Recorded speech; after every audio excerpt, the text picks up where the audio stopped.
السلام علیکم ورحمۃ اللہ وبرکاتہ۔ روزانہ درس قرآن اور ترجمہ قرآن سننے کے لیے ہمارے چینل کو سبسکرائب کریں اور بیل آئیکن کو پریس کر لیں تاکہ آپ کو نوٹیفیکیشن مل جائے۔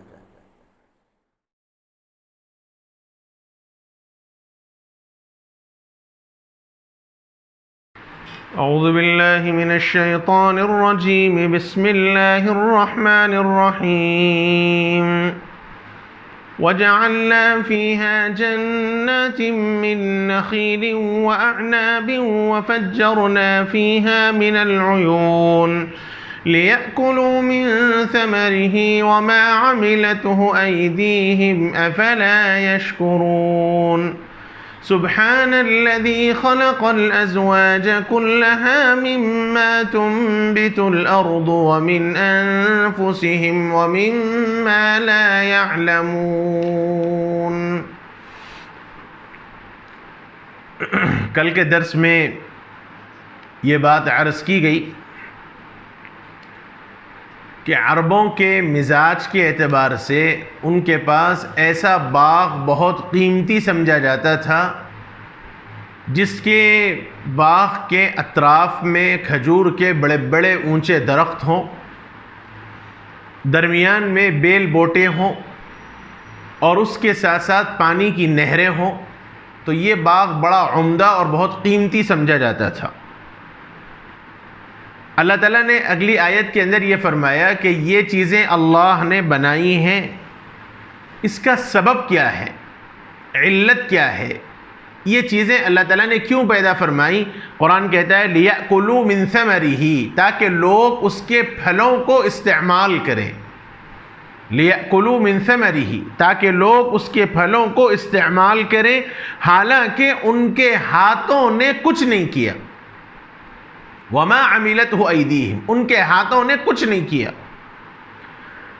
بہت سے بہت یہ کہا جا سکتا ہے کہ انسان کی کسی چیز کو اگانے میں، کھیتی کے نکالنے میں انسان کی محنت بس اتنی ہے کہ اس نے ایک حد تک زمین پر ہل جوتا، زمین کو نرم کیا، اس پر بیج ڈالا اور ایک مقدار تک پانی سیر سے سیراب کیا، بس اس کے آگے کے مراحل انسان کے اختیار کے نہیں ہیں۔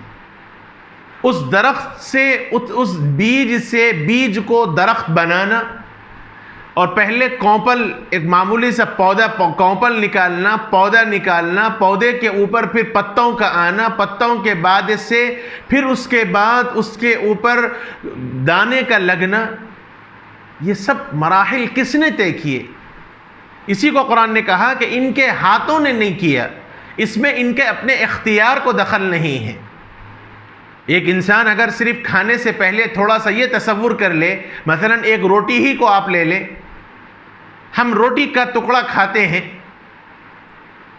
اس روٹی کا ایک ٹکڑا منہ میں رکھنے سے پہلے اگر تھوڑا سا تصور ہم یہ قائم کریں کہ کتنے مراحل طے کر کے یہ روٹی آج مجھ تک پہنچی ہے، میں نے تو نہیں کیا۔ کون سا کسان کس جگہ پر اس نے اپنی زمین پر ناگر چلایا، زمین کو نرم کیا، ایک مقدار تک اس نے زمین کو پانی سے سیراب کیا، پھر اس نے اس میں گیہوں کا دانہ بویا اور پھر ایک وقت مقرر کے بعد، ایک لمبے وقفے کے بعد اس میں سے پودا نکلا، کونپل نکلا، پودا نکلا اور پودے پر پتے آئے، پتے آنے کے بعد پھر اس کے اوپر کھلیان آیا، پھر اس کے اوپر دانہ لگا اور پھر وہ کھیتی لہلہا کر تیار اٹھی، اور اس کے بعد ایک مرحلے کے بعد کسان نے اس کھیتی کو کاٹا اور پھر اس کے اوپر مشین کے ذریعے، آج کے زمانے کے اعتبار سے اس زمانے میں بیلوں کو چلایا جاتا تھا، دانہ الگ کیا جا گیا، بھوسا الگ کیا گیا اور پھر ان دانوں کو پالش کیا گیا اور پھر اس کے بعد اس کو پیک کیا گیا، پیک کر کے مارکیٹ میں لایا گیا اور مارکیٹ میں ایک دکاندار نے اس کو خریدا، ہول سیلر نے،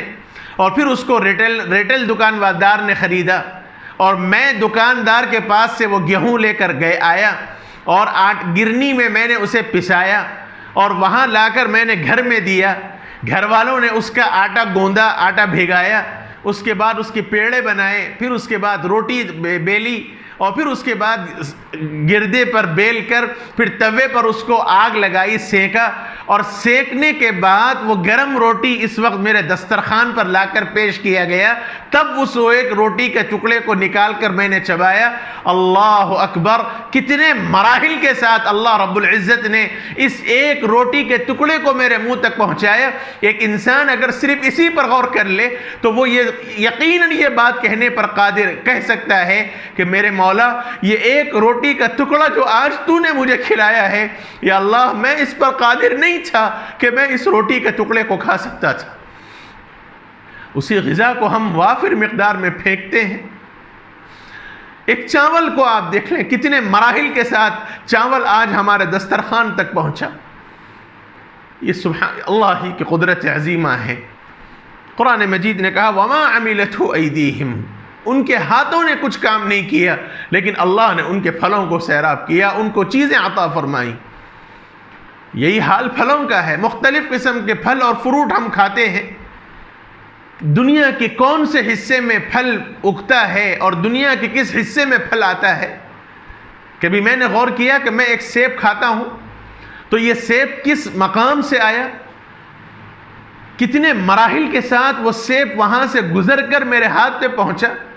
میں نے صرف پیسہ دیا اور سیب خرید لیا اور کھا لیا، اور میں یہ سمجھا کہ میں سیب کھانے پر قادر ہوں، لیکن اس سیب کی ایک شاخ کھانے سے پہلے اگر میں یہ غور کرتا کہ میرے مولا اس پھل کو آپ نے کتنے مراحل کے ساتھ گزار کر آج مجھ تک پہنچایا، اے اللہ میں آپ کا اس پر شکر ادا نہیں کر سکتا۔ جتنے پھل ہم کھاتے ہیں، جتنی چیزیں ہم کھاتے ہیں، کاش اگر ہم اس پر غور کریں تو اللہ کی قدرت سمجھ میں آئے گی۔ کون سا انسان ہے؟ کوئی انسان یہ دعویٰ نہیں کر سکتا کہ میں مکمل ہوں۔ اللہ تعالیٰ نے فرمایا وَمَا عَمِلَتْهُ أَيْدِيهِمْ، یہ چیزیں اللہ نے اس لیے پیدا فرمائی تاکہ لوگ اس کے پھل کو، اس کے فروٹ کو کھائیں، حالانکہ ان کے ہاتھوں نے یہ کچھ کام نہیں کیا۔ ایک مطلب تو یہ ہے جو اس عاجز نے بھی بتلایا، اور ایک مطلب بعض علماء کرام نے ایک بات یہ بھی فرمائی ہے کہ اس سے مراد جیسے ابن جریر وغیرہ نے یہ بات فرمائی ہے کہ ما عملتہ ایدیہم کا مطلب ہے یہ ما نافیہ نہیں ہے، یعنی نہیں کا معنی جیسا ہو رہا ہے کہ ان کے ہاتھوں نے نہیں کیا، یہ نہیں کا ترجمہ ما کے ذریعے ہو رہا تھا۔ بعض لوگوں نے ایک ترجمہ یہ بھی فرمایا ہے کہ یہ ما موصولہ ہے۔ جو علماء ہیں وہ سمجھ سکتے ہیں، عربی جاننے والے سمجھ سکتے ہیں، یہ ما موصولہ الذی کے معنی میں ہے۔ اب آیت کا مطلب یہ ہوگا کہ یہ چیزیں اللہ نے اس لیے پیدا فرمائیں تاکہ لوگ اس کے پھل کو کھائیں اور اس چیز کو کھائیں جس کو ان کے ہاتھوں نے کیا۔ دیکھیے مطلب اس کا یہ ہے، دنیا کے اندر چیزیں ایسی ہیں، اللہ تعالیٰ نے مختلف مخلوق پیدا فرمائی۔ جانور ہیں، جانوروں میں بھی کچھ جانور ایسے ہیں جو صرف پتے کھاتے ہیں، یعنی ہریالی کھاتے ہیں، سبزی کھاتے ہیں، ترکاری کھاتے ہیں، اور کچھ جانور ایسے ہیں جو گوشت کھاتے ہیں۔ اور اللہ رب العزت نے تفرد رکھا ہے، انفرادیت رکھی ہے۔ آپ کسی بکری کو گوشت کھاتا ہوا نہیں دیکھیں گے، اور کسی شیر کو آپ پتے کھاتا ہوا نہیں دیکھیں گے۔ یہ اللہ کی قدرت ہے کہ جو جانور گوشت کھانے والا ہے وہ صرف انفرادی طور پر گوشت ہی کھائے گا، وہ پتے نے گھاس نہیں کھائے گا، اور جو جانور گھاس کھانے والا ہے، پتے کھانے والا ہے، وہ کوئی گوشت نہیں کھا سکتا۔ جانوروں میں انفرادیت اللہ رب العزت نے رکھی ہے۔ ہاں کچھ جانور ایسے بھی ہیں جو دونوں چیزیں بھی ضرورت کے موقع پر کھا لیتے ہیں، یہ اللہ تعالیٰ کی قدرت ہے۔ ورنہ عمومی اعتبار سے مخلوقات میں مخلوق انفرادیت میں ہے، یا تو گوشت کھانے والی ہے یا صرف پتے کھانے والے ہیں، گھاس پھوس کھانے والے ہیں۔ یہ انسان کی خصوصیت ہے کہ انسان ایک ہی چیز سے کئی طریقوں کو استعمال کرتا ہے، ایک ہی چیز کو کئی طریقوں سے استعمال کرتا ہے۔ اور ما عملتہ ایدیہم کا مطلب ہے کہ وہ چیزیں جو اللہ تعالیٰ نے پیدا فرمائی انسان اس کو بھی کھائے اور ان چیزوں کو بھی کھائے جو انسان کا ہاتھ بناتا ہے۔ مثال کے طور پر ایک انسان پھل اس کے سامنے آیا، جیسے سیب ہی کو ایک مثال کے طور پر آپ لے لیں، اس ایک سیب کو انسان ویسے بھی کھا سکتا ہے، لیکن اس سیب کا مربع بنا کر انسان استعمال کر سکتا ہے۔ آم کو آپ لے لیں، کچا آم ہے، اس آم کو انسان پکا کر آم کی شکل میں بھی کھاتا ہے، اور اسی کچے آم کو یعنی کیری کو انسان مرچ مسالہ لگا کر اس کو چٹنی اور اچار بنا کر بھی کھاتا ہے۔ یہ انسان کی خصوصیت ہے کہ ایک ہی چیز کو انسان کئی ورائٹیز کے ساتھ بناتا ہے۔ آسانی کے ساتھ سمجھانے کے واسطے کہا جا سکتا ہے جیسے چکن ہے، دعوتوں میں فنکشنز میں ایک چکن ہے، لیکن جو ماہر فن باورچی ہوتے ہیں وہ اسی ایک چکن کو الگ الگ مسالوں کے ذریعے کئی ڈشیں بنا دیتے ہیں۔ ایک چکن نہیں کہ 4 قسم کا چکن تھا صاحب دستر پہ، حالانکہ چکن تو ایک ہی چیز ہے، صرف مسالوں کا فرق ہوا اور مسالوں کے بدلنے سے 4 قسم کا چکن بن گیا۔ یہ انسان کی خصوصیت ہے کہ ایک ہی پھل ہے، انسان اس پھل کو ویسے بھی کھا سکتا ہے اور مختلف چیزوں کو استعمال کر کے، اس میں مسالے کا استعمال کر کے، مختلف چیزوں کو ملا کر انسان اس کو کئی زاویے اور کئی طریقوں سے کھا سکتا ہے۔ اللہ رب العزت والجلال نے فرمایا یہ سب غور کرنے والی بات ہے کہ ان عام جانور، عام مخلوقات تو مفرد غذائیں کھاتی ہیں، لیکن یہ انسان کی خصوصیت ہے کہ انسان اس مفرد چیزوں کو مرکب بنا کر بھی استعمال کرتا ہے۔ حق تعالیٰ جل شانہ نے یہ فرمایا اس میں اور قدرت کا اظہار ہے۔ غور کرو کہ یہ چیزیں اللہ نے تمہارے سامنے رکھی ہیں، اس کے پھل بھی تم کھاتے ہو، اور ان چیزوں کو بھی جو تمہارے ہاتھ نے بنائے ہیں۔ اتنی طاقت، اتنی سمجھ، اتنا شعور، اتنا فہم تمہیں کس نے دیا؟ ایک چیز کو مختلف زاویوں سے بنا کر استعمال کرنے کی طاقت اور اتنا فہم تمہیں کس نے دیا؟ سوائے اللہ کے کوئی نہیں دے سکتا۔ اس کے بعد اللہ تعالیٰ فرماتے ہیں افلا یشکرون، جب یہ مانتے ہو کہ یہ فہم و فراست اللہ کی طرف سے دی ہوئی ہے، یہ عقل اللہ کی طرف سے دیا ہوا ہے، ان پھلوں کو مختلف طریقوں سے استعمال کرنے کا فن اللہ نے تمہیں دیا ہے، تو ایک ہی چیز کو کئی طریقوں سے کھاتے ہو، تو پھر یہ غور کیوں نہیں کرتے کہ یہ چیزیں تمہیں جب اللہ نے پیدا کی ہے اور یہ چیزیں تمہیں اللہ نے عطا کی ہیں تو افلا یشکرون۔ اللہ تعالیٰ فرماتے ہیں پھر لوگ شکر ادا کیوں نہیں کرتے؟ کیوں شکر ادا نہیں کرتے؟ کیوں اللہ کی وحدانیت کو نہیں مانتے؟ آگے فرمایا سبحان الذی خلق الازواج، فرمایا پاک ہے وہ ذات جس نے تمام مقابل قسموں کو پیدا فرمایا۔ سبحان الذی خلق الازواج کلھا، ازواج متضاد اپوزٹ چیزوں کو کہتے ہیں، جیسے مرد اس کے مقابل عورت، میٹھا اس کے مقابلے میں کھارا، مختلف جو اپوزٹ چیزیں ہوتی ہیں، مقابل جو چیزیں آتی ہیں، اس کو عام طور پر زوج کے لفظ سے تعبیر کیا جاتا ہے۔ اللہ رب العزت والجلال نے فرمایا کہ غور کرنے کی ضرورت ہے کہ اللہ رب العزت نے یہ مختلف چیزوں کو جو پیدا فرمایا، یہ تمام چیزوں کو جوڑ جوڑ بنایا۔ سبحان الذی خلق الازواج کلھا مما تنبت الارض ومن انفسہم، ان چیزوں میں سے بھی جس کو زمین اگاتی ہے اور خود ان میں بھی، انسانوں میں بھی مرد و عورت ہے، اور درختوں کے اندر بھی اللہ تعالیٰ نے یہ جوڑ رکھے ہیں۔ نر اور مادہ کا جب تک اختلاط نہیں ہوگا چیزیں وجود میں نہیں آئیں گی۔ یہ درختوں کے اندر بھی اللہ نے رکھا ہے، پپئی کے درخت میں اور کھجور کے درخت میں تو ثابت ہے، کھجور کے درخت میں تو احادیث سے ثابت ہے، اور پپئی کے درخت میں تجربات سے ثابت ہے۔ اس کے علاوہ اور بھی درختوں کے اندر ہو سکتا ہے، بعض درخت نر ہوتے ہیں، میل ہوتے ہیں، اور بعض درخت مادہ یعنی فیمیل ہوتے ہیں۔